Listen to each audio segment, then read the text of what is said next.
Hello everyone, this is Everyman's 40K channel. I'm Everyman, your host. So if you went and checked out the first video or the first installment where we opened this project up, the Grot tank, we're going to make a Grot mega tank. So we went ahead and did all the measurements. We talked about what we were going to do, some of the stuff we were going to do. So I just want to show you kind of another trick of the trade. Basically, it's a tool. Everybody should have one. It's very similar to the razor saw from X-Acto. Let me grab one here and show you real quick. So this is a razor saw, and I've explained how to use one of these before. Made by X-Acto. They're super thin, razor sharp. I've got two of them. I got one there, and I've got this little bit longer one, a little bit bigger one there. So another thing that you can do that's, again, very similar, cheap, you can go to any hardware store, pick yourself up a pack of these, is right here. These are hacksaw blades. So you can get hacksaw blades with different style teeth for cutting different type of material.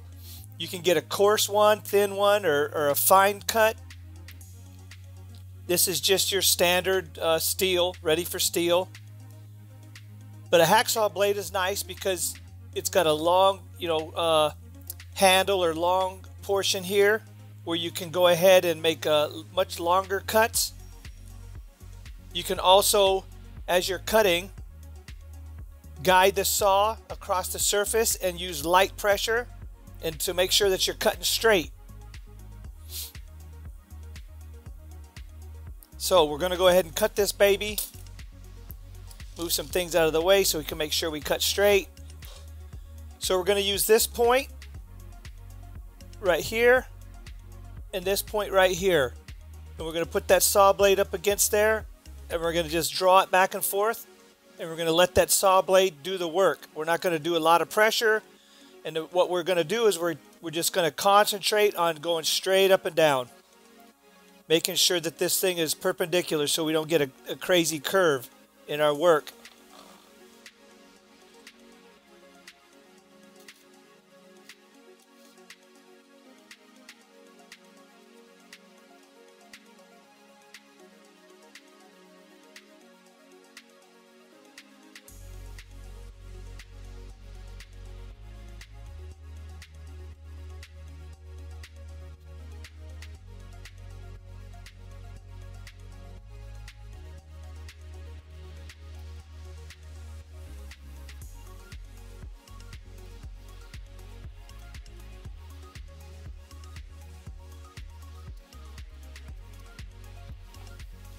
Okay, so once we cut through the top there, now it'll start cutting a lot smoother, or a lot better, a lot quicker. So we just got to make sure we're going straight down both sides.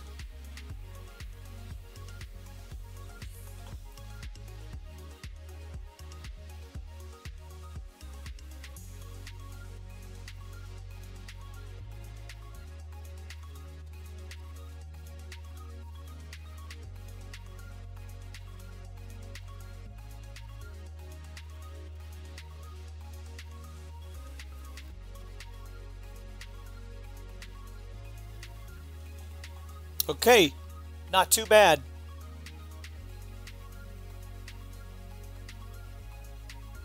Just a slight angle. I mean barely. Little bit more proud, or a little bit more out this way. Towards this way, up here, than down here, but just barely. And we can fix that easily with the sanding block. Square that up.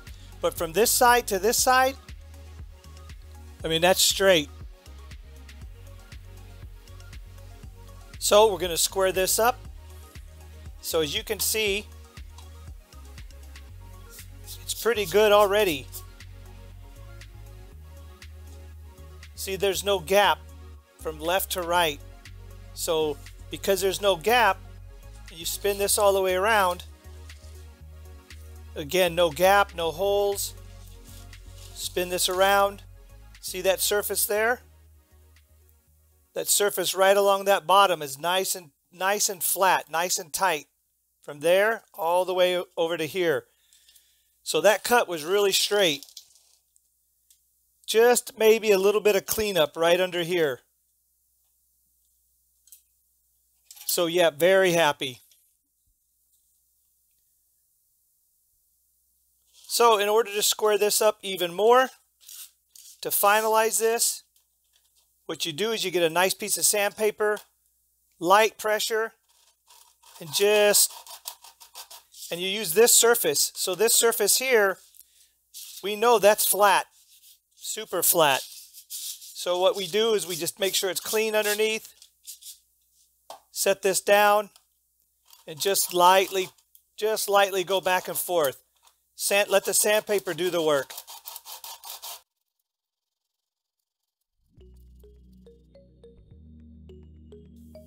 See, that sandpaper's cleaning that edge right up nice.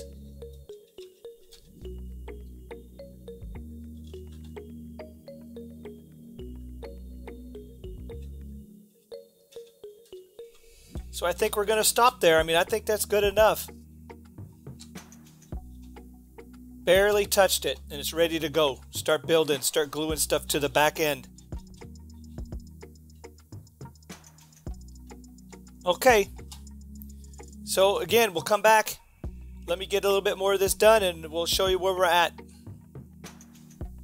So next, what we're going to do is we're going to go ahead and we're going to close up this back. The reason we're going to close up the back is once we close it, there's nothing that's going to go inside here.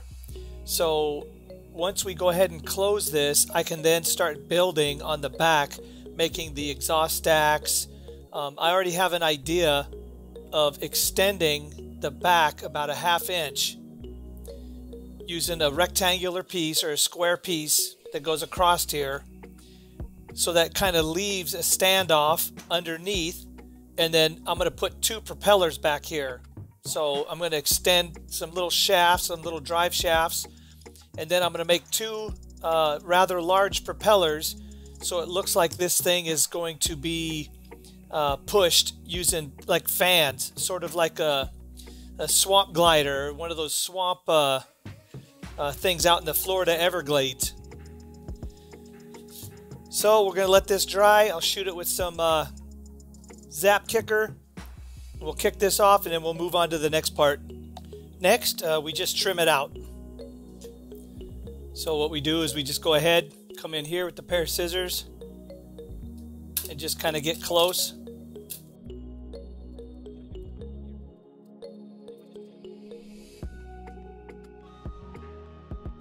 Take some aggressive sandpaper.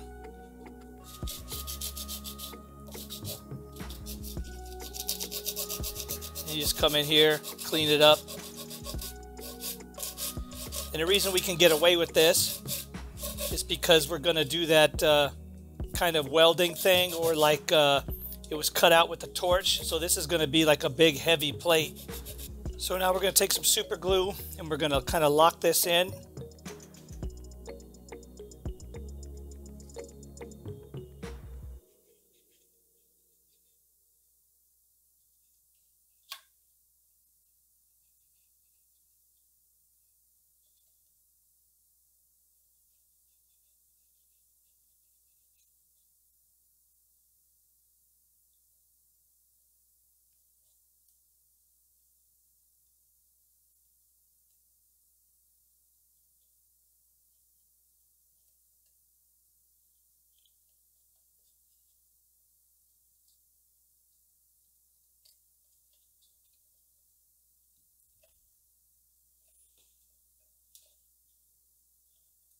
So once that dries, that'll get hard as plastic. And then we're going to sand this. We're going to sand this flat or sand it smooth because we're going to put a deck on it.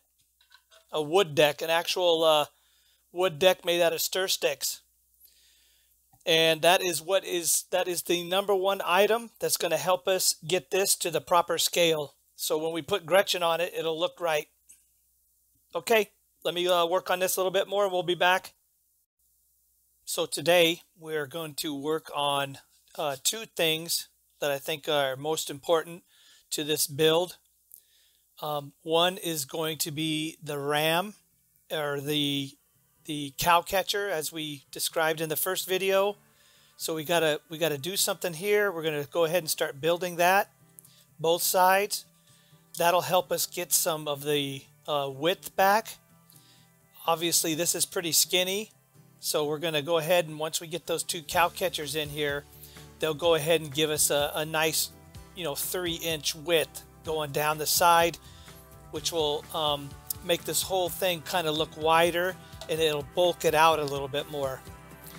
The second thing we're going to start is we're going to start to get the scale of this model correctly. So we're going to, for example, here's a Gretchen.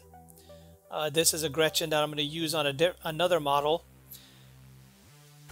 But as you can see, as we've discussed in the first video, those little beams or strips or wood planks on this deck, the decking, it's just too small. So we're going to beef this up, and I'm going to show you a technique. So this is a stir stick. You guys have heard me use these stir sticks before, or seen me use these stir sticks before. You've heard me talk about it. So this is just a normal one. This one has not had the grain put in it yet, and I'm going to show you how I do that. I'm going to show you a trick. So what you're going to do is you're going to take a pair of pliers that has a serrated edge on it. So what I'm talking about is I'm talking about this portion right in here that's serrated. It could be this pair of pliers, something like this. It could even be some wire cutters. As long as it has that portion right there that has that serration in it, that grip. So I happen to like this one because it's pretty aggressive. So what we're going to do is I'm going to show you. So you take the stir stick, right? Plain old stick, no wood grain in it. And what I do is I go ahead and I grab it on the one end with another pair of pliers, because you do have to kind of grip this pretty good. And then you take this serrated edge and you grab that, and then what you do is you hold that tight and you just pull it and run it along that edge.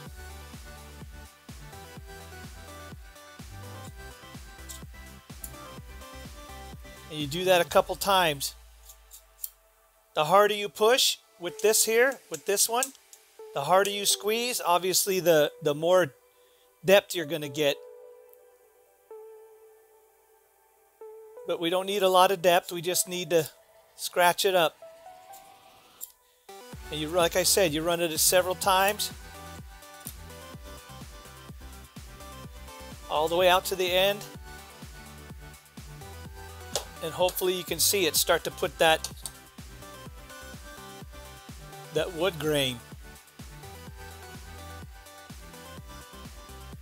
Starts to put those little cut marks or wood grain finish in there, like some wood flooring in a house or something.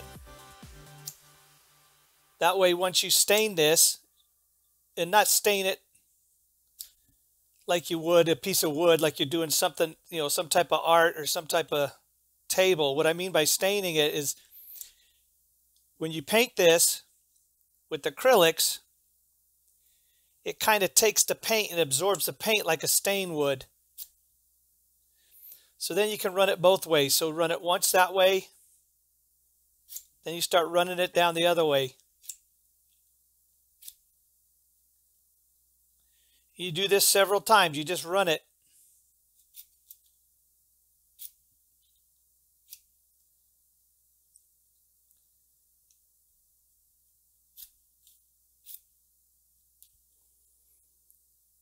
And then after a little while, a couple times, 3 or 4 times, 5, 6, 7 times,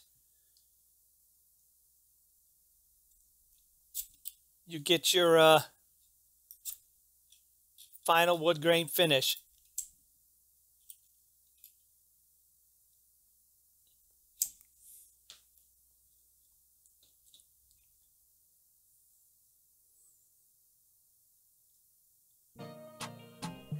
There you go. Hopefully you can see that. Then to add some depth, if you want even a couple deeper scratches, just go ahead and grab yourself something that's got a point. You can use the back of a razor. So don't use the sharp side, but you use the back side. Or I use a screw because it's got a nice point on it. What you do is you take this here and you just go ahead and you just run some deeper scratches in it. Just various locations.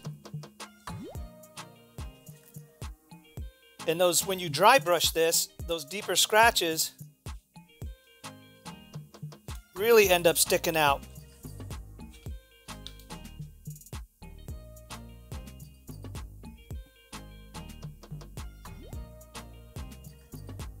And there you go. You got a nice wood decking.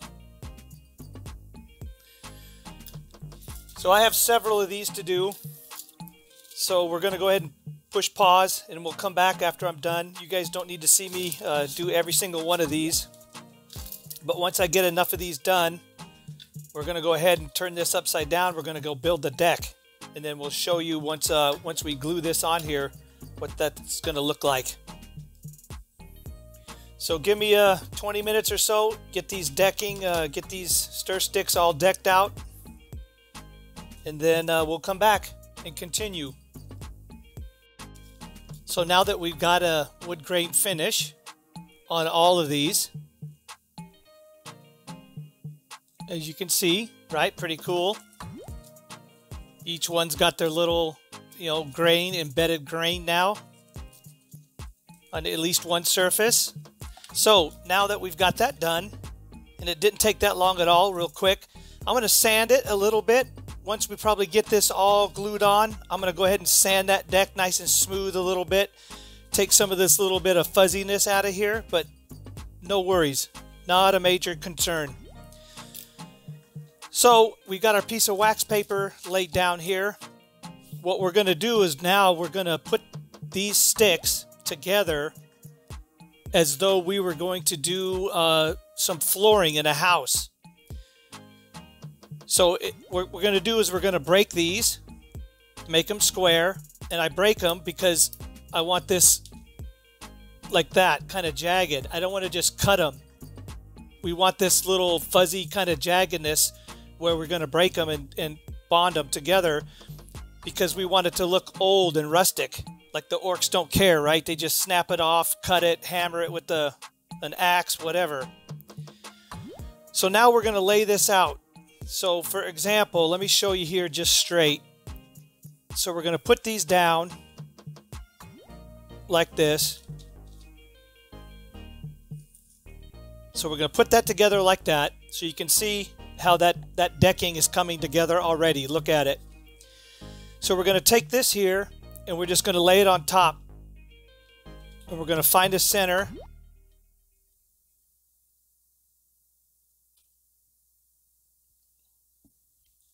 So you can see here, we have this number of planks. I've got one more here. So we got one about halfway. Then we got an additional one. That's the width I want to go to. So same thing over here. We've got one about halfway and an additional one.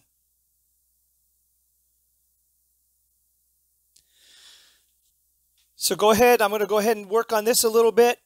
And then we'll come back and I'll show you as I'm kind of going through this, how to do this, and you'll see the end result. Okay, so we got everything laminated, glued down. So let me peel this off and then we'll show you what it looks like.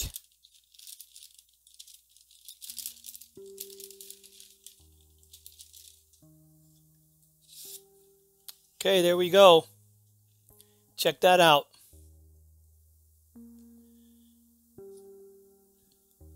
It's going to look really good when I get the posts and get some railing, because we're going to do a little bit of railing around here.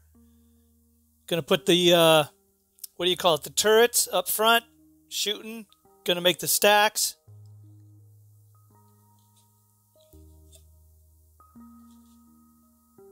But there we go. And then, like we talked about, so now we've got the scale correct. Right, here's an orc body from another project. But see the planking or the decking? Now the decking is the right scale.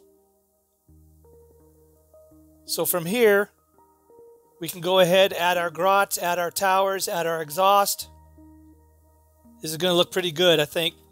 So the next thing we're going to do is we're going to go ahead and we're going to put on our rams or our cow catchers right here. Good morning, everybody. This is about day 3, maybe day 4 on this mega tank build. I just wanted to get you guys up to speed before I continue moving on further. I want you to see the progression of, some of the thought process of how I'm doing this. So on the front, we have the ram or the cow catcher. We have some Goff or Deathskulls iconography. I can either run the horns down to make it Deathskulls, or I can run the horns up and make it Goff. This is not finished. We still have lots of riveting to do. We have doublers to put in the back to make it look thicker. I put a I-beam, custom made I-beam in the back. This is my, as some of you may have seen before, as I've explained, I use wire, copper wire from Home Depot at different sizes to do different things. You can bend it in different shapes, and you don't have to heat it like you would this plastic tube. This plastic nylon tube or PVC type tube, you have to heat this up to bend it. You either have to use a lighter or you have to use boiling water and soak it in the water to get it to soften up so you can bend it. Well, this type of wire, solid gauge copper core wire, you don't have to. You just go straight to bending, and you can get any gauge pretty much, or any thickness. So check out my previous videos. Again, I got a lot of hints or tips on how to scratch build in those videos too. So please go check out some of them older videos. Big shout out to my buddy John, who provided me with 7 of these scorches. This came out of the Burner Boys kit. So these are actually Burner Boy arms. He gave me 7 of them so I can fully kit out my grot tank. In the next video, I'm going to close this one out. So this at the end of this session, I'm going to close out part 2, and we're going to open up part 3. In part 3, we're going to discuss the stat sheet a little bit and why I'm choosing to use a Grot Mega Tank and what I'm going to kit it out with. So you can see here, this is just a top of a water bottle lid. This is just cardboard tubing. I've got a base, so 25mm base. I have one that's on top of the decking, and I have one that's kind of below. So basically just change the angle a little bit, or change the eye view, how the eye sees this. So when you look at it straight on, you have different heights going on. Show you the skeleton. So this is just basically the superstructure that I built. This is, again, way still early stages. This superstructure, or this part here, is basically what all the chains and rivets and all the other additional little bits and pieces will go on. Make some doors, put some doors in, put some of that strapping that I do. Again, in some of my previous videos, you put that orc strapping with the rivets. Make this look like it's a steel construction. In the middle, we have the location for the power supply of how this thing is going to move around. So this here is from a mech gun kit, an orc mech gun kit. It's the bubble chucker, and that's going to go right there. So again, that's all I can tell you. You're going to be surprised on how we're going to get this whole thing to kind of move across the battlefield, and it's going to look really cool. So for now, we're going to go ahead and close this out. So we've got a scorcher to put in here. We've got a scorcher to put in here. Here, let me show you this. So this has been magnetized, so in the future I can change out the turrets, and I'm going to make, again, different iterations of guns and turrets and different loadouts for this, so that, you know, if I need to shave a couple points here, a couple points there, I can take 5 points off, 10 points, add 10 points, whatever, by using different guns. Okay, so we're going to close this one out. This is going to be part 2. If you like what we're doing, please hit that subscribe button, hit that notification button so you can see part 3. We're going to continue moving this project forward. And like we always say on the channel, guys, may all your dice rolls come up 6s unless you're looking for a 1. Peace out.